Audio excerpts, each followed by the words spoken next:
विद्यार्थी परिषद जिंदाबाद। भारत माता की, भारत माता की जय। छत्तीसगढ़। पूरा प्रदेश यहाँ एकत्रित हुआ है। प्रदेश की तरुणाई आज राजनांदगांव में है। बस्तर से सरगुजा तक छत्तीसगढ़ के कोने कोने के आज 800 युवा युवतियां राजनांदगांव में आए हैं। सबसे पहले मैं विधायक होने के नाते राजनांदगांव का आप सभी का राजनांदगांव में स्वागत करता हूं, अभिनंदन करता हूं। सागर महाराज के नाम से बने इस नगर में आप सब 3 दिन रहने वाले हैं। मैं उन सभी अतिथियों का जो राष्ट्रीय स्तर के पदाधिकारी हैं, प्रदेश के पदाधिकारी हैं और जिला के पदाधिकारी हैं, उनका भी स्वागत करता हूं।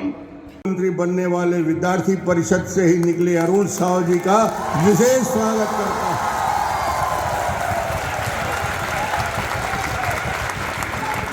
विद्यार्थी सभा को गुंजाने वाला दूसरा यहाँ का महापौर, यहाँ का सांसद सारे प्रतिभाओं के साथ यहाँ पे काम कर चुका है। ये आज इन सब की गरिमा में उपस्थिति है। रमेश पटेल जी हमारे जिला के अध्यक्ष हैं। राजनांदगांव के लोगों ने सम्मान दिया और आज मुझे गौरव है कि आज राजनांदगांव में उन्हें संस्कारित भी होना चाहिए, बनाना है।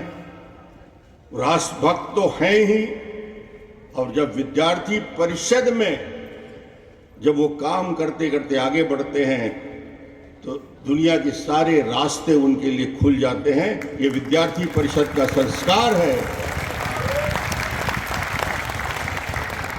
काफी लोग बैठे हैं, हरीश जी बैठे हैं, विद्यार्थी परिषद से निकल के गुवाहाटी की यात्रा की कहानी बताने वाले बहुत सारे लोग हैं जो आज यहाँ बैठे हुए मेरे साथ। सबका नाम नहीं ले पा रहा हूँ, मगर मुझे लगता है कि छात्र और राष्ट्र हित में समर्पित आजादी के बाद 1947 में जब देश आजाद हुआ, देश के चिंतकों ने बहुत सारी बातों पे कल्पना की, सोच पैदा हुआ और ये लगा कि आजाद देश तो हो गया, मगर राष्ट्रभक्त, स्वाभिमानी, संस्कारित युवकों का एक ऐसा समूह बना जाए जो इस देश को, जो विखंडित हो चुका था 1947 के बाद, टुकड़ों में बंट गया था, उस देश को फिर से संस्कार भी पुनर्जीवित हो और युवकों का प्रवेश हो। उस उद्देश्य को लेकर विद्यार्थी परिषद की गठन 1948 में हुआ। पहचान विद्यार्थी परिषद के उस ऐसे संगठन मंत्री जिन्होंने जीवन खपा दिया, त्याग तपस्या की मूर्ति, युवकों के बीच पूरा जीवन बिताने वाले। आज इस आयोजन में मैं उनको याद करता हूं, जो विद्यार्थी परिषद अकेला संगठन है जो राष्ट्रीय विचारधारा से ओतप्रोत है। विद्यार्थी परिषद और दूसरे युवा संगठनों में क्या फर्क है, मेरे से पूछा जाता है। मैं कहता हूं दूसरे युवा संगठनों की जब रैली निकलती है तो बाजार बंद हो जाते हैं। विद्यार्थी परिषद की जब रैली निकलती है पुष्पवर्षा किया जाता है नगर के अंदर। ये मूल फर्क है। ये हमारे संस्कार का, हमें जो सिखाया गया है विद्यार्थी परिषद में आने के बाद, ये संस्कार जो है जीवन भर आपको काम आता है, जीवन भर आपको मजबूती प्रदान करता है। और निश्चित रूप से ऐसा संगठन जो हिंदुस्तान के कोने कोने में, उत्तर से दक्षिण, पूरब से पश्चिम तक जिसका विस्तार है, मैं देख रहा था सदस्य संख्या 55,12,470 सदस्य। दुनिया का कोई ऐसा युवा संगठन नहीं है दुनिया में युवकों का जो विद्यार्थी परिषद से आगे जा सकता है। 55 लाख की सदस्य संख्या विद्यार्थी परिषद, 4,185 यूनिट, 6,011 महाविद्यालय में उपस्थिति। ये विद्यार्थी परिषद की पहुंच है जहां तक आप पहुंचे हैं। और निश्चित रूप से जहां विद्यार्थी परिषद पहुंचता है उन महाविद्यालयों में, उन कॉलेज में, उस कॉलेज में का वातावरण को ठीक करने में उसका सहायक बनता है। विद्यार्थी परिषद से निकल के जैसे अरुण साहब जी उप मुख्यमंत्री बन गए तो विद्यार्थी परिषद में इसलिए नहीं गए थे कि नेतागिरी करना, इनको पकड़ के लाए, अच्छा आदमी है, सांसद बनाया गया, और अच्छा आदमी है तो उप मुख्यमंत्री बन गए।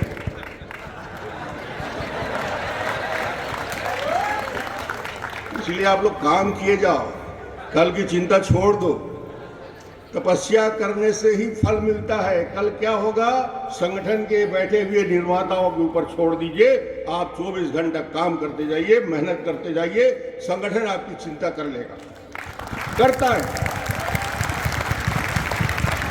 विद्यार्थी परिषद से देश की राजनीति में सूर्य की समान चमकते हुए ऐसे महापुरुष दिए जिनके नाम सुनकर ही आनंद आता है। के राष्ट्रीय अध्यक्ष, स्वास्थ्य मंत्री जेपी नड्डा साहब भी विद्यार्थी परिषद के देन हैं। रक्षा मंत्री राजनाथ सिंह, अश्विनी चौबे, वी मुरलीधरन, रविशंकर प्रसाद, धर्मेंद्र, छत्तीसगढ़ के 57वें प्रदेश शिवराज सिंह चौहान विद्यार्थी परिषद में वर्षों काम किया।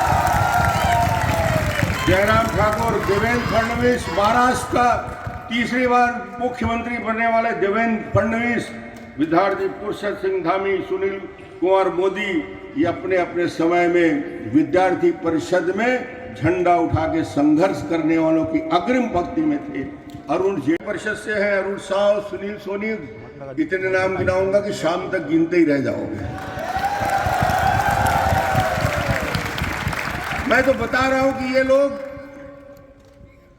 अलग से हट के बेहतर काम करने वाले लोग होते हैं। यदि उनका प्रशिक्षण ठीक से हो जाता है, आज सामाजिक क्षेत्र हो, इंजीनियरिंग का क्षेत्र हो, मेडिकल का क्षेत्र हो, कोई क्षेत्र ऐसा नहीं बचा है समाज का। प्रदेश स्तर में जिनकी पहचान है, डॉक्टर संदीप दवे चिकित्सक के नाते काम कर रहे हैं, पूर्णेंदु सक्सेना साहब डॉक्टर हैं, संघ का पूरे दायित्व संभाल रहे हैं विद्यार्थी परिषद के, डॉक्टर सुरेंद्र शुक्ला, विमल चोपड़ा, गौरी शंकर अग्रवाल की यात्रा 73 साल और 74 साल की होने जा रही है। सफर कैसा रहा, यात्राएं कैसी रही, कितने संघर्ष हुए, कितने निर्णायक मोड़ पर पहुंचे, कौन कौन से आंदोलन थे। ऐसे राष्ट्रीय सत्तर हटाने की बात हो, बांग्लादेश के 3 बीघा जमीन के विरुद्ध परिषद का ऐतिहासिक सत्याग्रह हो, राम जन्मभूमि के आंदोलन में किया गया आंदोलन, विद्यार्थी परिषद की महत्वपूर्ण भूमिका रही।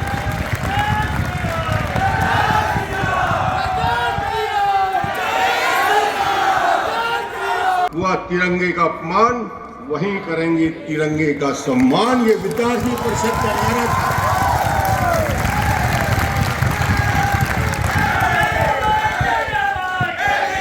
देश के समय सबसे कठिन दौर, आजादी के बाद जब प्रजातंत्र के लिए सबसे बड़ी चुनौती आई, आपातकाल जब लगा, आपातकाल की पृष्ठभूमि में मैं जाना चाहता हूं। आप में से काफी लोग, कुछ लोगों को याद होगा, बुजुर्ग वरिष्ठ लोगों को याद होगा, बिहार का छात्र आंदोलन, नेतृत्व, संपूर्ण क्रांति का आंदोलन। उस संपूर्ण क्रांति के आंदोलन में गुजरात और बिहार की तूफान जो चला, उसने उस आपातकाल के 19 महीने में जो बच्चे, मैं देख रहा था विद्यार्थी परिषद के मीसा में 664 युवा बंद किए गए और 4000 से ज्यादा बच्चों को अलग अलग धाराओं में आपातकाल में गिरफ्तार किया गया। मगर उस समय जयप्रकाश के आंदोलन में विद्यार्थी परिषद ने भूमिका निभाई। जो आज मंत्री और मुख्यमंत्री बने हैं, उस समय विद्यार्थी परिषद में काम करने वाले बिहार के हमारे नेता थे। और उस दौर में जयप्रकाश के साथ मिलके संपूर्ण क्रांति आंदोलन में देश में इंदिरा गांधी का तख्ता पलटने का काम यदि किया तो विद्यार्थी परिषद एक भूमिका को निभाते हुए काम किया। एक समृद्धशाली, एक स्वाभिमानी राष्ट्र के निर्माण की प्रक्रिया में आज भी हम चल रहे हैं। आज जिस प्रकार का वातावरण बनाने का प्रयास किया जा रहा है, उस वातावरण के खिलाफ भी हमें सचेत रहना है। वैचारिक धरातल में उसका जवाब देना है।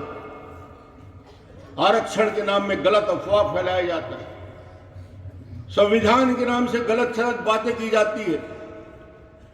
हम सड़कों में रहते हैं, कॉलेज में रहते हैं, वहां स्कूलों में जाते हैं, वहां कम से कम इस प्रकार की धारणाओं को समूल नष्ट करने का काम विद्यार्थी परिषद का है। मैं आपसे दूसरा आग्रह करने आया हूं। बस्तर से सरगुजा तक छत्तीसगढ़ के कोने कोने में हजारों छात्रावास हैं। हम लोगों ने प्रयास प्रारंभ किया, नवोदय शुरू किया हमने सबने। हम लोगों ने एक बच्चों को मेडिकल कॉलेज और इंजीनियरिंग कॉलेज में प्रवेश करने के लिए कोचिंग की व्यवस्था निःशुल्क कैसे हो, निःशुल्क लाइब्रेरी कैसे बनाया जा सकता है, नालंदा परिसर का निर्माण हमने किया। उन छात्रावास में, उन स्कूलों में आपकी उपस्थिति आवश्यक है। जहां तक हम पहुंचे हैं उससे और आगे 2 कदम चलने की जरूरत है। अनुसूचित जाति जनजाति के छात्रावास में आपके विचार को और सोच को, आपके संगठन के काम को जो अच्छा आप कर रहे हैं, वहां तक ज्यादा से ज्यादा ले जाने की जरूरत है। आज छत्तीसगढ़ का सौभाग्य है, यहाँ IIT भी है, IIIT भी है, IIM भी है, नेशनल हिदायतुल्लाह लॉ यूनिवर्सिटी भी है, NIT भी है। हिंदुस्तान का कोई ऐसा एजुकेशनल इंस्टीट्यूट नहीं है जो छत्तीसगढ़ के अंदर ना हो। आपके लिए सारी सुविधा है। 2 मेडिकल कॉलेज से 11 मेडिकल कॉलेज हो गए। 100 मेडिकल कॉलेज से 1200 डॉक्टर बनने की क्षमता छत्तीसगढ़ में हो गई। 206 महाविद्यालय था जब मैं मुख्यमंत्री बना, 482 महाविद्यालय तक पहुंच गया है। ये आपके क्षेत्र है। डेंटल कॉलेज 1 से 5 हो गया, नर्सिंग कॉलेज 1 था 84 हो गया, इंजीनियरिंग कॉलेज 11 से 50 हो गया, पॉलिटेक्निक 12 से 60 हो गया। ये सारे संस्थान हैं आपके लिए काम करने के लिए। कितना बड़ा फील्ड है छत्तीसगढ़ में। मुझे आज भी ख्याल आ रहा है, जब मैं मुख्यमंत्री था 21,000 स्कूल थे। 15 साल में हमने उसको संख्या को बढ़ा के 60,000 तक ले जाने का काम किया। शिक्षा को आखिरी गांव तक ले जाने का काम।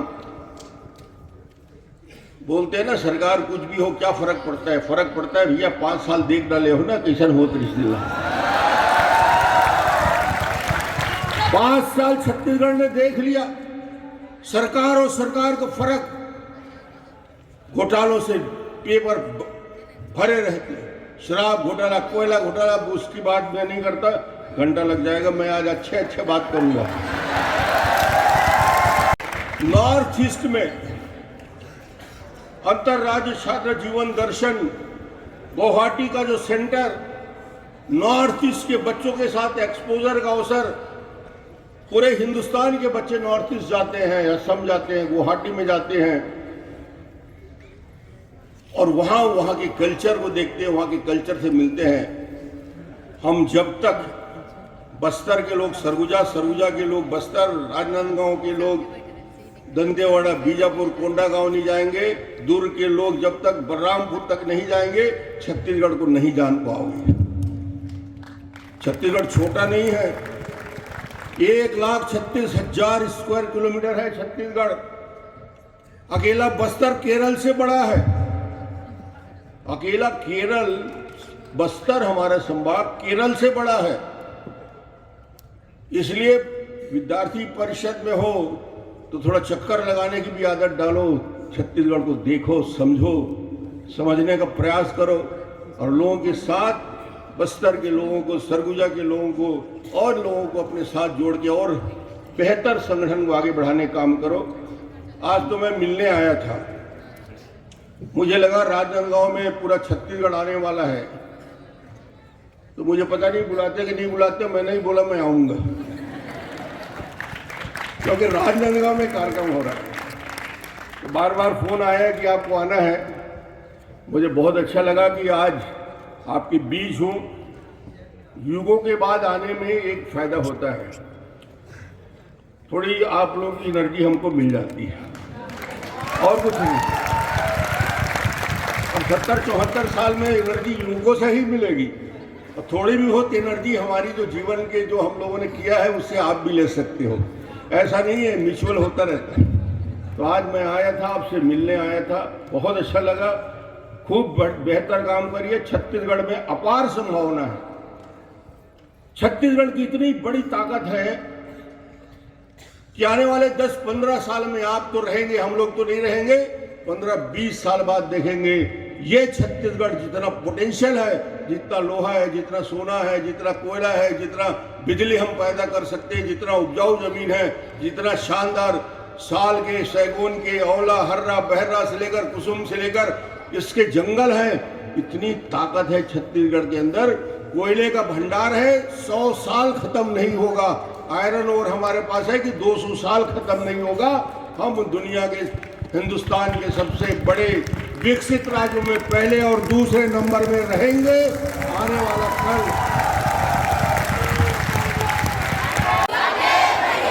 आने वाला कल आपका है। इसलिए मैं निमंत्रण देने आया हूं कि अभी से तैयारी कर लो भाई। उस जगह में बैठने लायक ताकत पैदा कर लो, हिम्मत पैदा कर लो, एनर्जी पैदा कर लो और अपने आप को उतना डेवलप कर लो, ताकि कल जब पीढ़ियों का रिप्लेसमेंट होता है, एक पीढ़ी जाती है दूसरा आ जाता है, उसमें कहीं सोचना ही नहीं चाहिए।